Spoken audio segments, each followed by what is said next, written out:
Hi, welcome everybody to the Nonprofit Edge. This is Strategies to Lead, Adapt, and Grow. I'm Maureen Gage-Edwards. I'm your moderator today. And if you are somebody who's working in the nonprofit sector, we are all about bringing you strategies, insights, tools, tips, resources to help you navigate the challenges and the complexities in the industry today. And this is episode 2. And the person who is going to be sharing all of the best practices, the one who created this live stream from John Consulting, is the none other than Joe John himself. Hey, Joe, how you doing? Hey everybody, it's good to see you.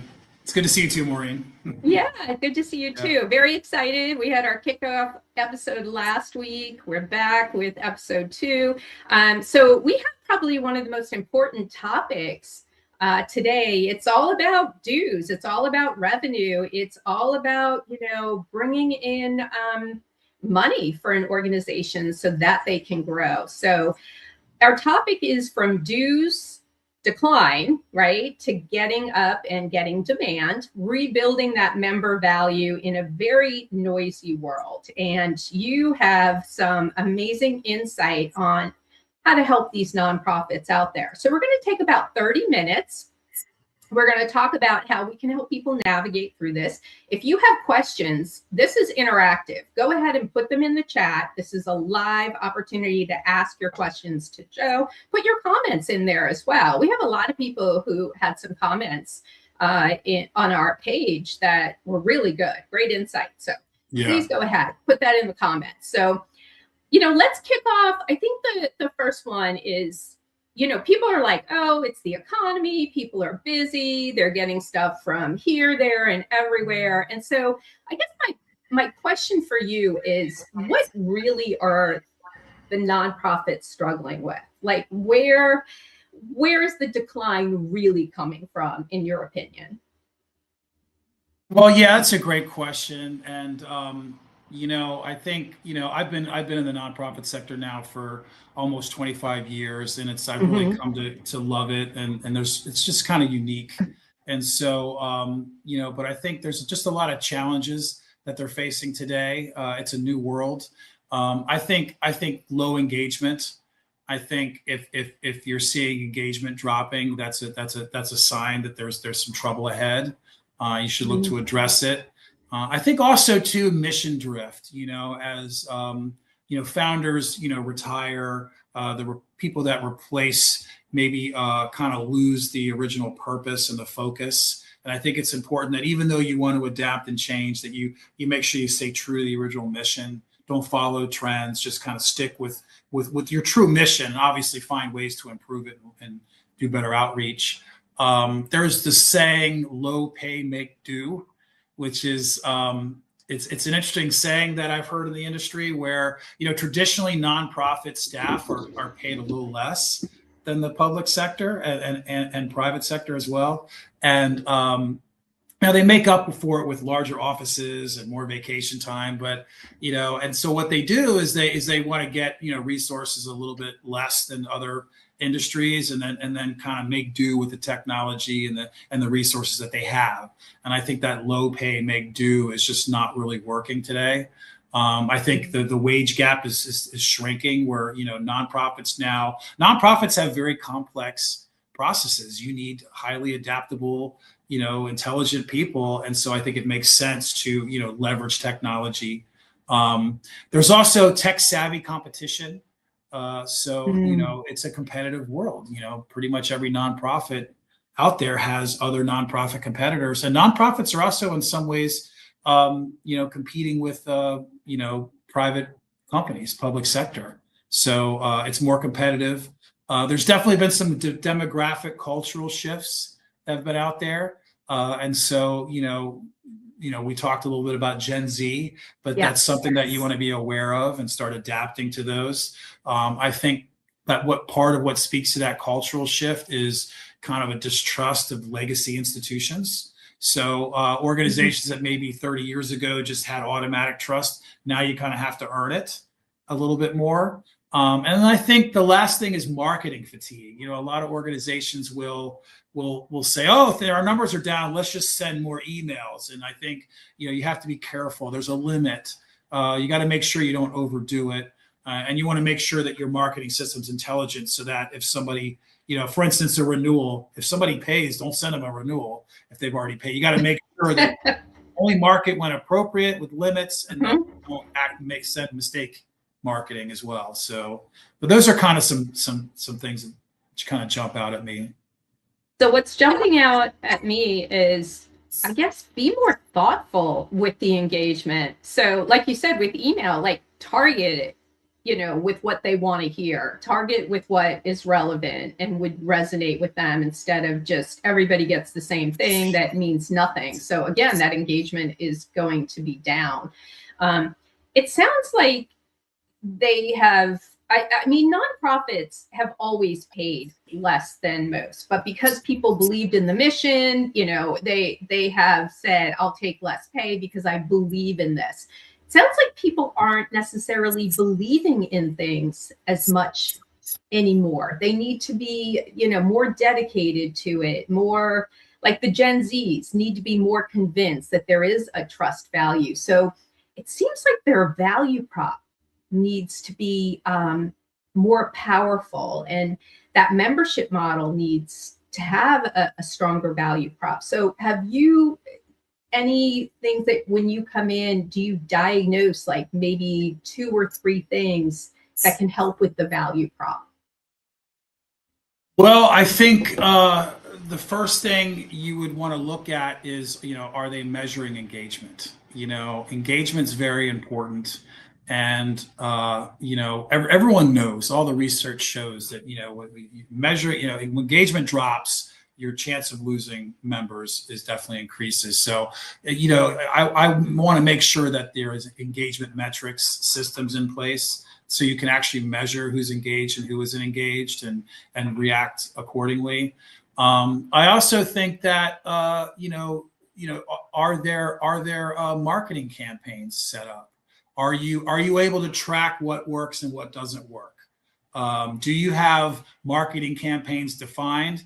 Are they in your system? And do you allow people to tell you how they heard about you? Are you tagging different products and different things to know what marketing works and what doesn't? So that's another piece of business intelligence that's important. I also think that they basically doing a SWOT analysis. Taking a look at who are your competitors, and those that don't know what SWOT means is strength, weaknesses, opportunities, and threats. So you want to you want to make sure that you do those analysis, and you do honest analysis to really understand where you are in the market. And then, what are your threats and what are your opportunities, and where you can basically not only maximize your opportunities, but then minimize the threats. And then I think, making sure that there's great channels of feedback. You want to make sure that, if you lose a member, you want to make sure that why, and that you're always giving the opportunity for people to give feedback. So those are 3 or 4 things. So you're talking my language as somebody who's been in marketing many years. And one, I cannot tell you how many people do not look at metrics at any level, even marketing people. I always say metrics drive the creative. You have nowhere to go if you don't know what's working and what isn't, and how quickly you can pivot. You're just flying blind. So excellent advice. The other thing I think is really important is surveys.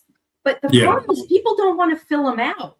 Like, you've got to give them an incentive, especially if you're looking at Gen Z and that's your up and coming, people who are going to drive growth for you. If they're not, joining your organization, you're not going to get money long term. They are the ones who have been known to go ahead and fill out surveys, but you got to incentivize them to do it, or else you're not going to get the feedback. Speaking of feedback, there was an astute commenter on our post on LinkedIn who talked about how everything kind of begins with empathy. And that's true. I mean, people need to know that you care. And a lot of times, if you just ask people, hey, you didn't renew, we're sorry to see you go, can you tell us why? A lot of times, if there's someone who leaves because they don't think anyone cares, show them you care by asking them why. And then I think it's that care, it's that empathy that kind of opens the door for people are willing to, well, this person cares, let me go ahead and spend some time giving them some feedback. And then that leaves the door open to kind of build that trust, if that makes sense. Oh no, I totally agree. And I always say, tell them up front, I only need 5 minutes of your time, because people don't want to think this is like 20 questions, because they're going to check out. I know I do surveys and I'm like, I only want 2 minutes. I only want 5 minutes. I only have 5 questions for you. Because we've talked about, people are like, oh, I'm not going there. So if you tell them up front, this is going to be quick, they're much more willing to go ahead and give you the time. That is like fabulous advice that people can implement. Like, they can do this today. Like, they can take this and just turn around and go, I heard a few things. I can do this. I heard it from Joe on his live stream, and this is great. So you are an IMUS expert. I have learned so much about IMUS. Good. And, we're going to get into our episode 3 is going to really talk about IMUS in the tech stack, where you can really reach out on member behavior. But I'd like you to get into diving a little bit deeper into the tech stack and what IMUS can do, especially a new product that we've come out that's award-winning, Click Tracker for IMUS. Can you dive in a little bit deeper on technology and what they have to do automating and upping their game today with that? Okay. Well, those who have been around IMUS know that they came out with a new system. It was 2018-19 called EMS, and that stands for Engagement Management System, because it's really built around engagement. So engagement's the name of the game. And the first thing I would look at for clients is they really should have, it's a very small optional module. It's well worth it to implement engagement scoring advanced. And what that allows you to do is it allows you to really determine what constitute engagement. And then you basically would identify those components. You would set weights on those, what's more important. You'd basically set a score weight. A lot of times what we would do is we would set like a maximum value. Like, for instance, you want to know if people are engaging on your community website, but once they've engaged 20 times a week, we don't keep counting it after that. So kind of set the ceiling and the floor and the points. And, measure things like if they log in, if they register for an event, if they pay their dues, if they, if they're clicking around on your website, all the things that, if they give you a donation, if they buy a product, if they refer somebody. And then you basically build these up. And then what the engagement scoring does, it allows you to segment, like, who are my leaders and who are the people falling behind. So you define all this yourself. And then it'll go and retroactively give you your history and then generate the scores on a daily basis. So it really gives you a window into how people are engaged. They also have some really nice features where you could measure who are the people whose engagement's dropping. And then you get a list of those people and you can quickly click a button and send them an email to invite them to your next webinar, or, oh, here's a free coupon code to, so there's ways that you can actually actively like identify these people and engage them through, email or whatever. And then of course, all this, if it's done in IMUS, you got a record of everything. So what happens, and you can make sure that when you send them a re-engagement email that maybe you don't send them more than one a month, and the system will actually tell you, and you can make it intelligent. So you're like not over marketing. Right. And then I think the other thing I look at is marketing campaigns. I know, the VP of marketing at ASI, Debbie Willis, she loves marketing, and they really added marketing campaigns heavily into the system. And so now you have the ability to basically tag anything with what they call a source code, which is a specific marketing effort.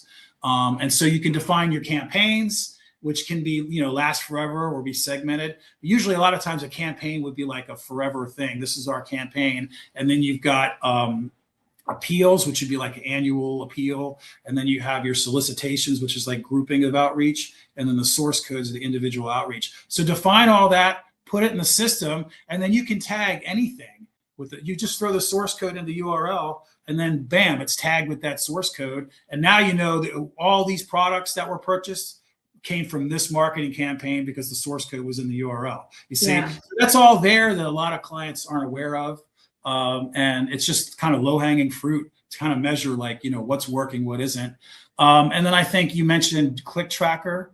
So Click Tracker will measure clicks across all websites. It will track the ID of the person that's logged in, the ID of the advertiser, and all the Google Analytics and time on page. And it's a whole separate discussion. But that way you can actually have actionable.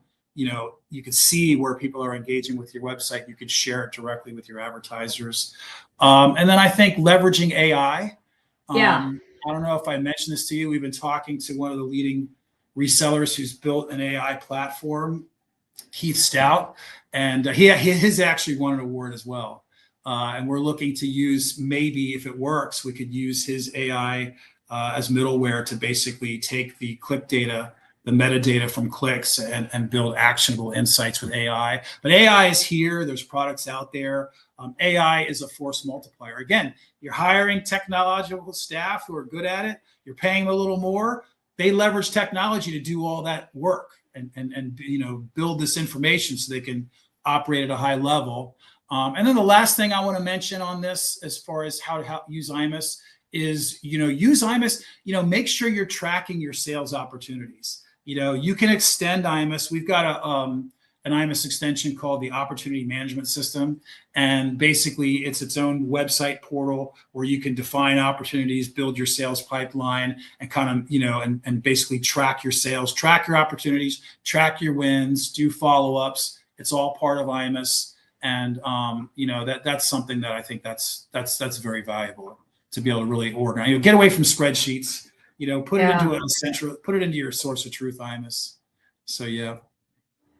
The nonprofits need a competitive edge. And what I'm hearing is that when you layer the technology that you've just talked about, which is actually simplifying, it's pulling all of this together. It's not like a platform here, and you've got to manage multiple platforms. It's all integrated together in one simple dashboard. And that's the simplicity of it. But you're integrating that AI, and people have got to do this. Click Tracker is way beyond Google Analytics. I mean, I know it goes much deeper, and I'm a total metrics data person. I just can't do anything without it. And so when I've seen this, I mean, I literally have looked at, can I send a personal email to somebody who has really engaged with something? Hey, you have really engaged with this. Let's have a conversation, because it seems like you need more information about there. And our team is here to serve you. We're here not to sell you, but here to give you that competitive edge, to increase, your revenue, your increase serving your members. I mean, this is all kind of a community, right? Yeah. And so, I mean, every click we record the meta title, which is the title of the, it's what Google would use as their title, the meta title, and then also the meta description of each link that's clicked. So that's all saved to the clicks. So now you've got this warehouse of data that's being generated every time they click, and then we're looking to train AI on that to say, okay, what are they clicking on? They're clicking on this. We should send them emails about this, or we should invite them to this, or we should, give them a coupon for this. So just kind of automating that stuff, So you really give the high performing staff the tools they need to really maximize the value, Yep. So when we look ahead, and we're talking about separating the nonprofits, I mean, they've got to have, a competitive differentiator. You look at dues where it's must pay versus an optional pay, or expendable. So what is going to separate the nonprofits? I mean, we've talked about it. Is it going to be the AI? Are they going to be able to say we're leaping ahead? What's going to be their biggest, you've got a must pay. We've got unique credentials like in awards. What should they elevate in today's environment? Well, yeah, I think some practical steps that, and again, a lot of the ideas we get from a lot of our clients. So it's just the experience of working with so many clients for so many years. You really get to see what works and what doesn't. And so a lot of the things that, I want to highlight some of the things that I think really work is diverse offerings. I'm doing a proposal after this call for a client who says, look, we've got 11 different or eight or 10 different memberships. We want to allow them to pick and choose whatever they want every year when they renew. So the product will do most of it out of the box. It's going to need a little help to make sure it works. But bottom line is, now they're going to be able to offer, people can renew and they can pick any level on renewal. So that way you've got the lowest cost option for the people in that price range, and it's got those features, and then you keep increasing all the way up to like the highest, where you get the most and the highest promotion and the most exposure and things like that.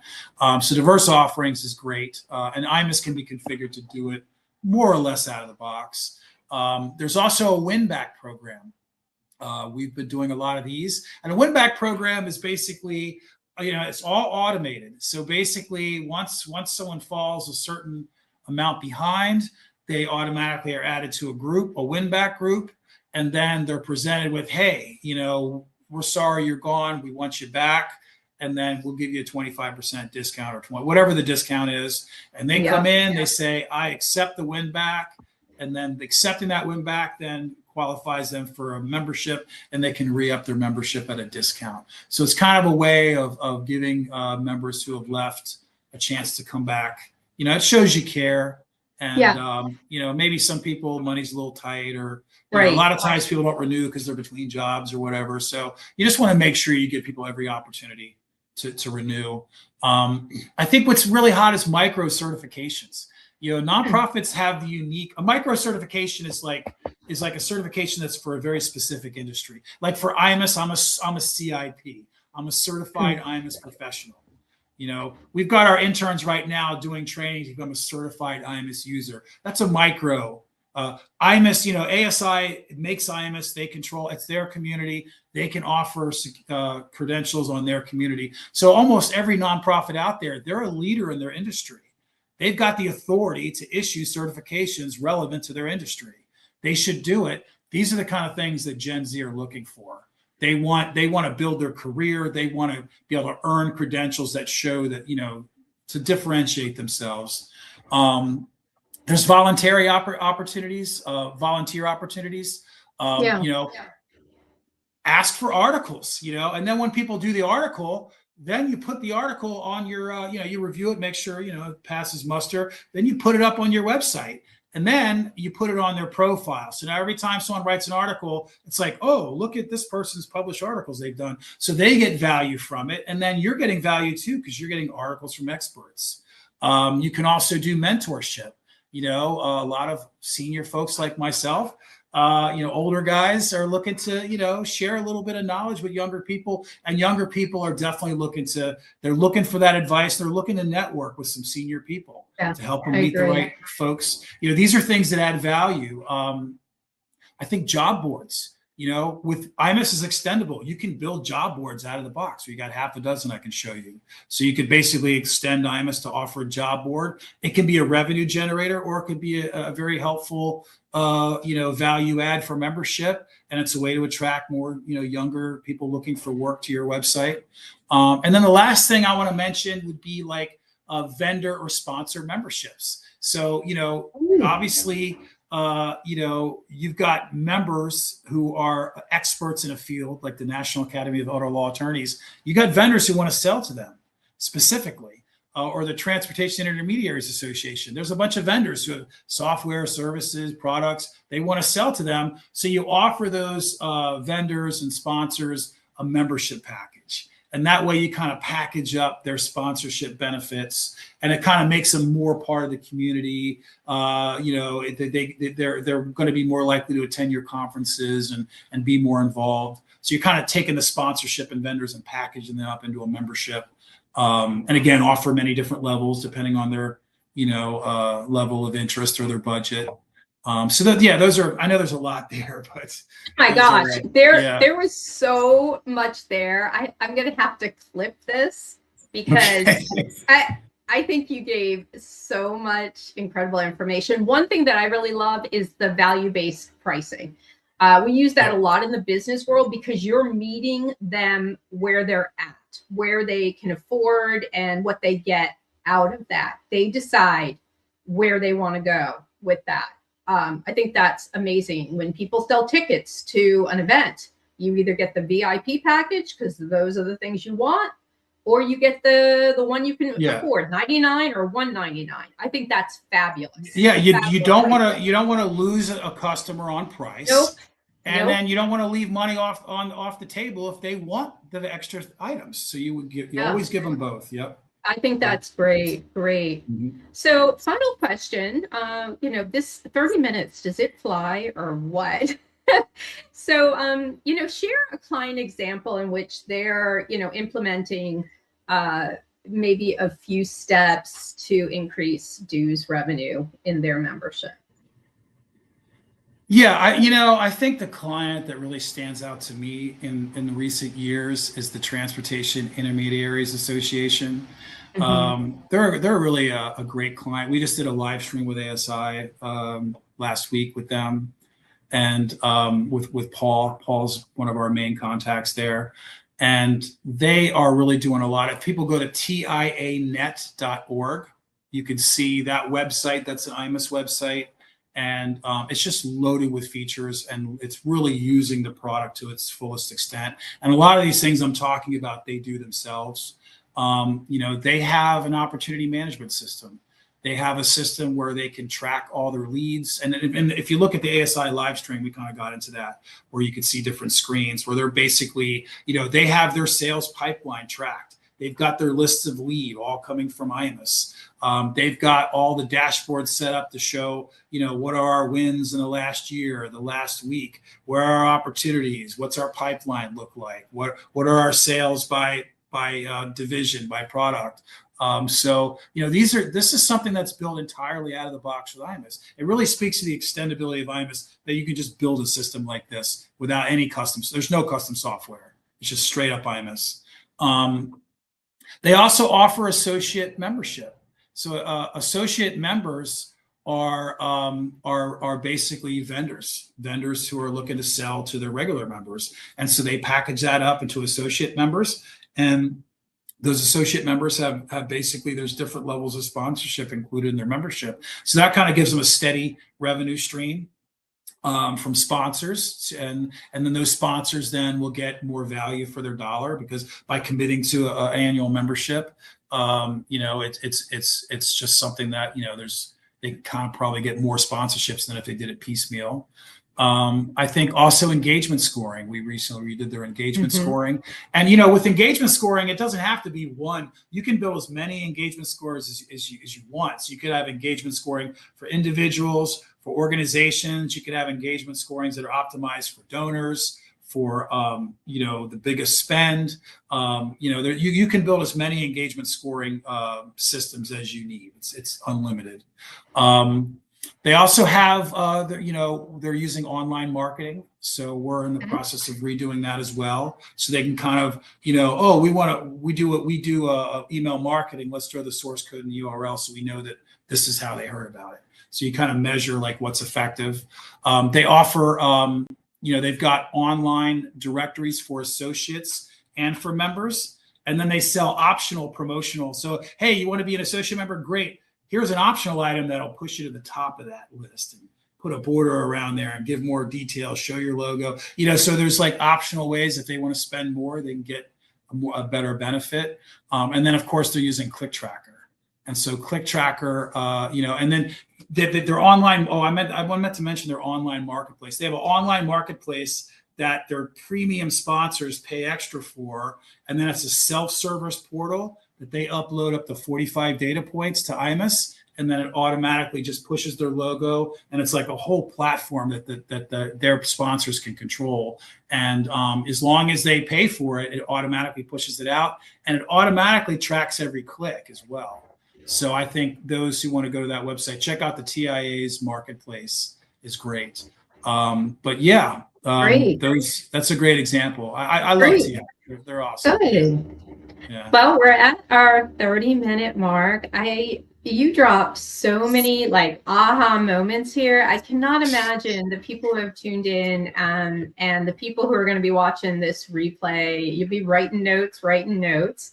I want to say thank you for those who have visited us again. And for those of you who have tuned in for the first time, I hope everybody's going to be joining us again for episode 3. I have to tell you, we talked a little bit about the tech stack. But when we return for episode 3, we're going to be talking about, is your tech stack costing you members? So are you losing these people because you don't have your tech up to date and modernizing IMS and beyond? So you've got to tune in for this, because your tech, that could be really your competitive differentiator. So we talked a lot about what it can do, but we're going to talk about, is it costing you a lot of money in membership decline? So please tune in next time for that. Please follow us on our company pages. We're on YouTube, we're on Facebook, obviously, LinkedIn. Follow us, subscribe. Amazing information that we're providing out there. Subscribe to our newsletter. Webinars are on there, updating the events. We give incredible content of what's going on in the industry. So please go on our website, johnconsulting.net. You also get a complimentary consultation with Joe to go ahead and sit down and see what your organization really needs strategically and in the tech world. So we will be back soon.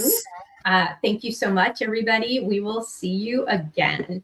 And bye-bye. Thank you.